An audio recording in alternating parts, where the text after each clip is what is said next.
روز غدیر معجزے ظاہر ہوتے ہیں. بہت سی روایتیں جن میں معصوم فرما دیتے ہیں کہ یہ عمل کرو، جہاں بھی ہیں آپ کی مدد ہوگی. بسم اللہ الرحمن الرحیم.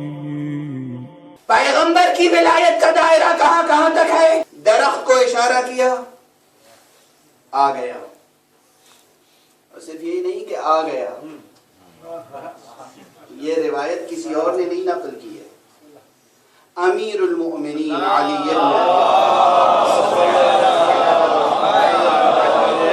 علیہ السلام سے یہ روایت ہے، اور نہج البلاغہ میں بھی ہے اور دوسرے مقامات پر بھی ہے کہ امیر المؤمنین علیہ السلام نے فرمایا کہ کفار آئے، انہوں نے حضور سے معجزے کا تقاضا کیا.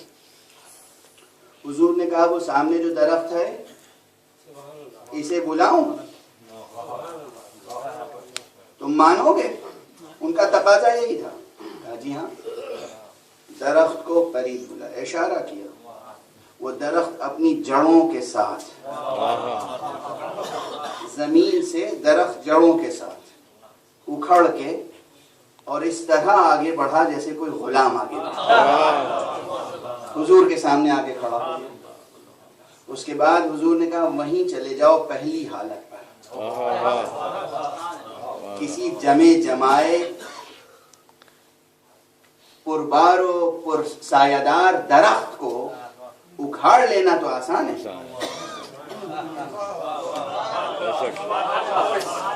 لیکن پھر اسی طرح پہلی شکل و صورت پہ پہنچ جاؤ.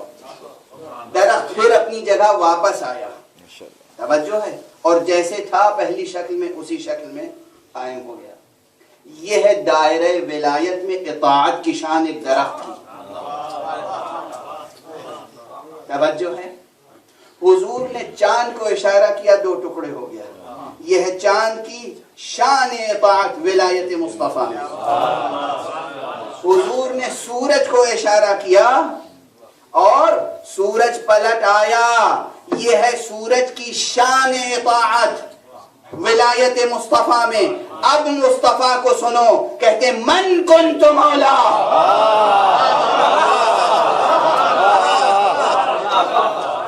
من کنت مولا فہذا علی مولا. جس کا میں مولا ہوں اس کے علی مولا ہیں. صرف تمہارے لیے نہیں، سورج کا مولا آج سے علی ہے، چاند کا مولا علی ہے، درخت کا مولا علی ہے، زمین تا آسمان ولایت علی کا دائرہ.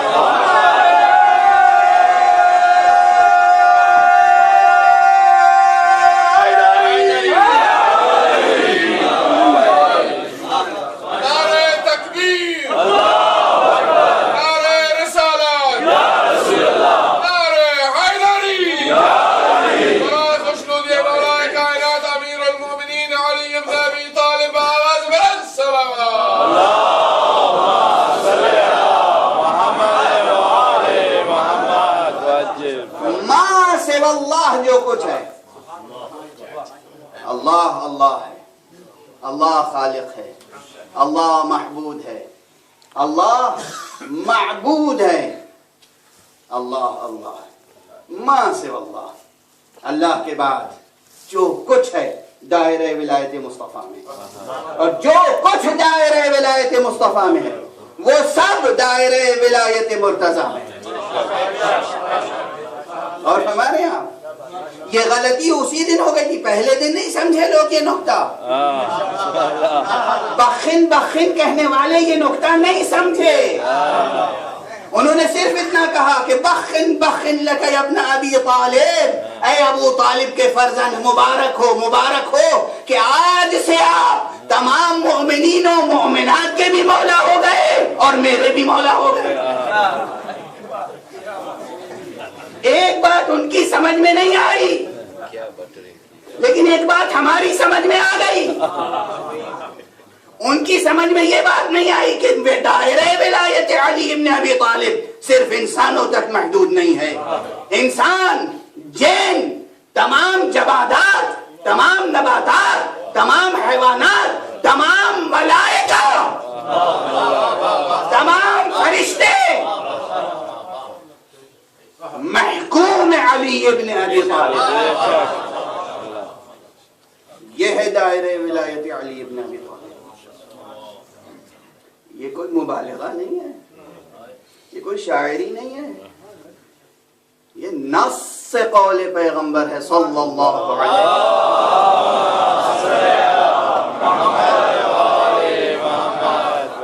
وسلم. من کنت مولا فہذا علی مولا. اور اسی کے ساتھ ساتھ ظاہر ہے کہ یہ تو صرف ایک فقرے سے بات نکل آئی جب میں نے کہا کہ وقت اپنی رفتار سے آگے بڑھا, مگر ہم جس کی ولایت میں ہیں وقت اس کا محکوم ہے. چونکہ میں نے کہہ دیا تھا وقت اس کا محکوم ہے, تو اب یہ دلیل پیش کرنا ضروری ہے. ضرورت تھی کہ دلیل پیش کروں کہ وقت محکوم علی ہے, وقت محکوم علی ہے. اور جب وقت محکوم علی ہے, کیسے وقت محکوم علی ہے یہ بحث الگ ہے. اولاً وقت سمجھیے کیا ہے, پھر سمجھیے گا کہ کس طرح سے وقت محکوم علی ہے. اسی لیے بعض روایتیں ہیں اور ہمارے اعتبار سے تو صحیح السند روایتیں ہیں کہ امیر المؤمنین علی ابن ابی طالب علیہ السلام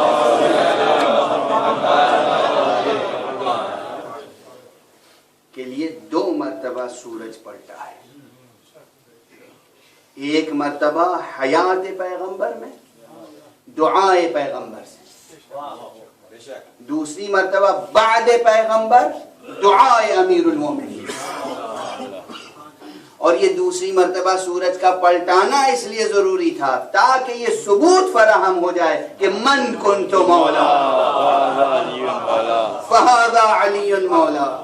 دلیل قائم ہو جائے کہ اگر پیغمبر کی دعا سے سورج پلٹا تھا تو علی کی دعا سے بھی سورج پلٹا.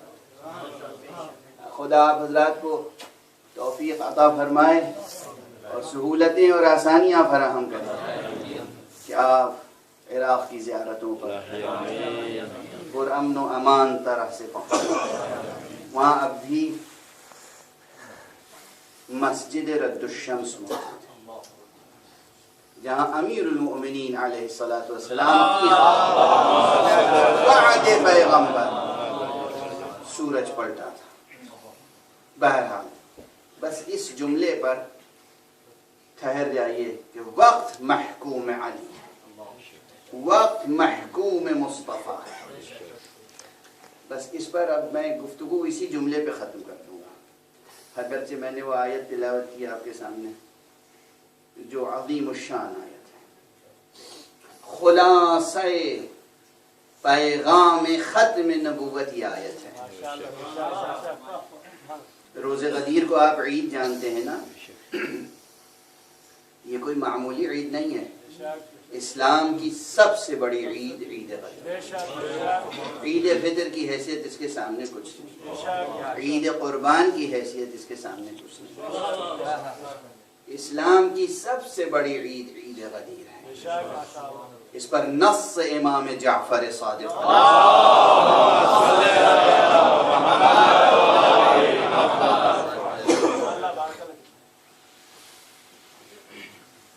نص معصوم کے بعد کسی کی شہادت و گواہی و تائید کی ضرورت نہیں ہوتی ہے. لیکن ایک روایت ہے, وہ بھی آپ کی سماعتوں تک پہنچا دوں اور آگے بڑھوں. وہ روایت یہ ہے کہ حضرت امیر المومنین علیہ السلام سے پہلے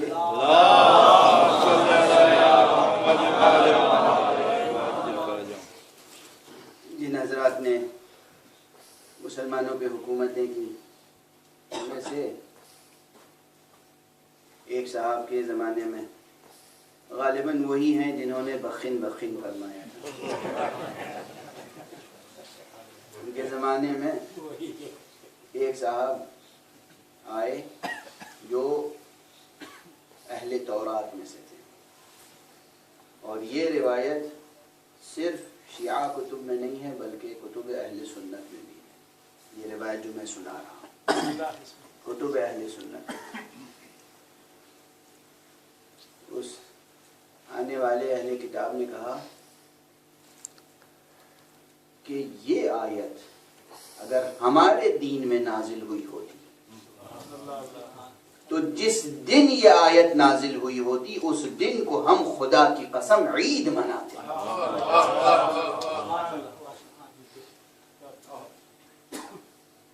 کیا تمہیں معلوم ہے کہ یہ آیت کب نازل ہوئی تھی؟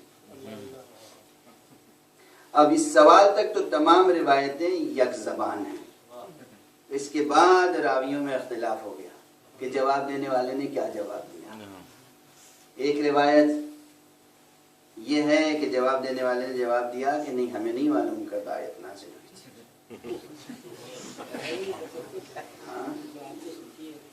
ایک نے کہا ہاں ہمیں معلوم ہے یہ کب نازل ہوئی تھی اور ہم پہلے سے اس دن عید مناتے ہیں یعنی عید قربان. 10 ذی الحجہ کو یہ آیت نازل ہوئی تھی اور ہم تو اس دن عید مناتے ہی ہیں. دونوں روایتیں. بہرحال اس روایت پہ مزید تبصرہ کرنے کا مقام نہیں ہے ورنہ میرا لہجہ شاید بدل جائے. صرف روایت آپ نے سن لی, روایت کے دونوں ورژن سن لیے. اب میں آگے پڑھ رہا ہوں. اتنا مسلم ہے کہ اس آیت کے نزول پر اگر نص سے معصوم نہ ہو تب بھی عید منانے کا موقع ہے. چہ جائے کہ نص سے معصوم فرما رہے ہیں کہ عید ہے, سب سے بڑی عید ہے. ابھی آپ حضرات سب جانتے ہیں کہ روزہ غدیر روزہ رکھنے کا ثواب کتنا ہے. روزہ غدیر مستحب روزہ 120 سال کے روزوں کا ثواب. مستحب, واجب نہیں ہے, مستحب, مگر 120 سال کے روزوں کا ثواب ہے اس ایک. باہر آگے بڑھنا. یہ جو معصومین کے ہاں کلمات آتے ہیں, توجہ رکھیے گا, یہ نقطہ شاید اس فقیر سے پہلے کسی سے نہ سنا ہو.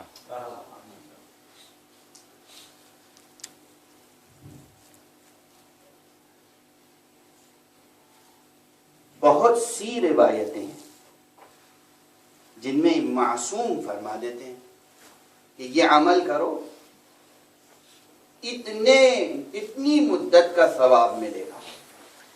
مدت, وقت. روزہ غدیر روزہ رکھو 120 سال کے روزوں کا ثواب ملے گا.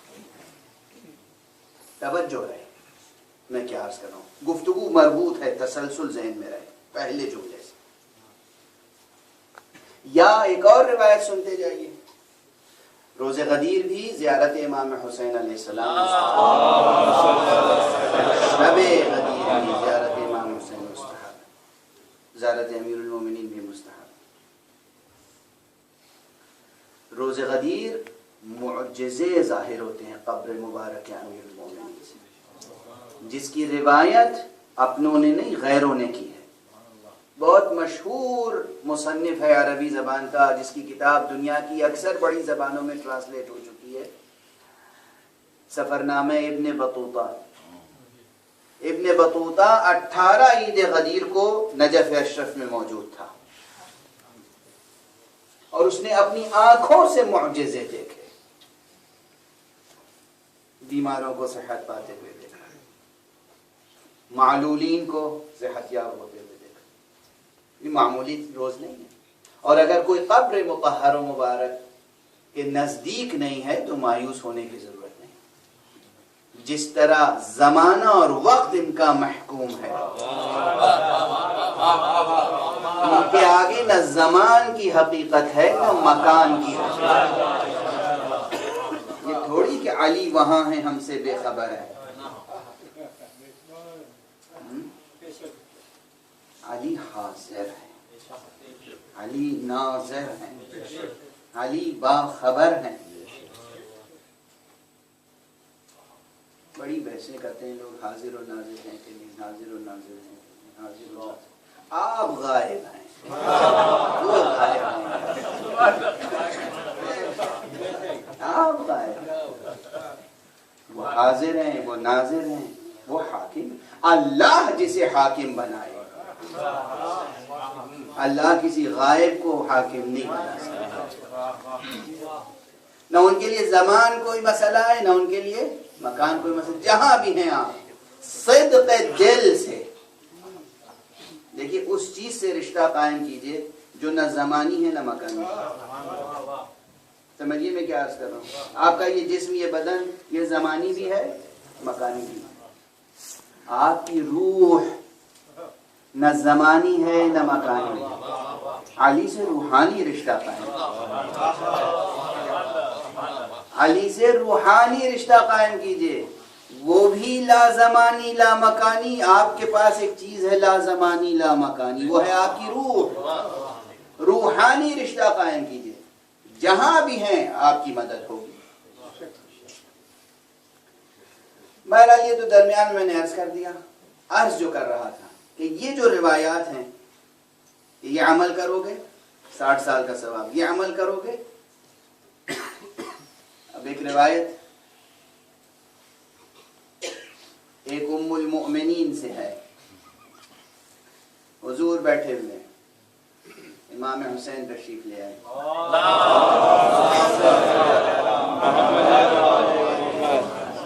امام حسین کو آغوش میں اٹھایا، پیار کیا، آنکھوں سے آنسو جاری ہوئے اور فرمایا، واقعات کربلا کی طرف اشارہ کیا اور فرمایا کہ اس کی زیارت کو جو جائے گا اسے اللہ میرے ساتھ حج کرنے کا ثواب عطا، میرے ساتھ،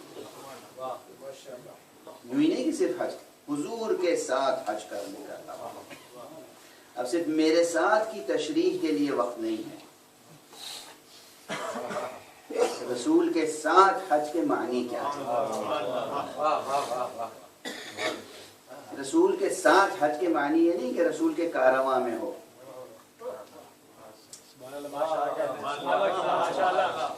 صرف اتنی بات نہیں ہے، یہاں بہت گہری بات ہے۔ بہت سے لوگ رسول کے کارواں میں تھے، رسول کے ساتھ نہیں تھے، تھے کارواں میں، ساتھ نہیں تھے رسول۔ رسول فرمانے میرے ساتھ حج کرنے کا ثواب۔ انہیں حیرت ہوئی، تعجب لاحق ہوا کہ آپ کے ساتھ حج کرتا ہے؟ کہ ایک نہیں 10 حج کا ثواب، کہ 10 حج کا ثواب، کہ نہیں 10 نہیں 20 حج کا ثواب۔ ان کی حیرت بڑھتی گئی، پیغمبر کی عطا یہاں تک کہ روایت ہے آپ نے فرمایا 1,20,000 حج کا ثواب۔ توجہ ہے، بس یہاں ٹھہر جاتا ہوں، یہاں ٹھہر جاتا ہوں۔ اس طرح کی جتنی روایتیں، یہ ثواب عطا کرنے کا حق صرف اسی کو ہو سکتا ہے وقت جس کا محکوم۔ صلوات پڑھ دیجئے محمد۔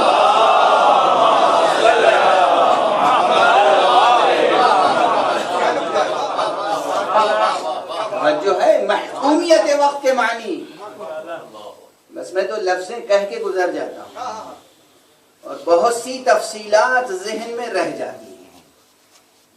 وقت کی محکومیت کے، وقت محکوم ہے ان کا، کہہ دیا 120 سال تو وہ 120 سال ہے، یہ مبالغہ نہیں ہے، دل جوئی نہیں ہے، دل جوئی نہیں ہے، مبالغہ نہیں ہے، کہہ دیا تو اس نے کہا ہے کہ جس کی زبان قول کن فیکونی کی امانت دار ہے، اس نے کہا ہے جس کا ارادہ کن فیکونی ہے، اس ولی نے کہا ہے جسے ولایت تشریعیہ بھی حاصل ہے، ولایت تکوینیہ بھی حاصل ہے، اس نے کہا ہے کہ جس کی بیٹی اگر کہہ دے کہ بیٹا تمہارا لباس رضوان لے کر آ رہے ہیں تو رضوان لے کر آتا ہے، اگر وہ نبی کہہ دے کہ 120 سال کا ثواب ہے پھر 120 سال کا ثواب ہے۔ توجہ ہے، اس یقین کو بات کرنا ہے، یہ گمان نہیں ہے، حسن ظن نہیں ہے، یقین۔ اور بس اب اس سے زیادہ گفتگو نہیں۔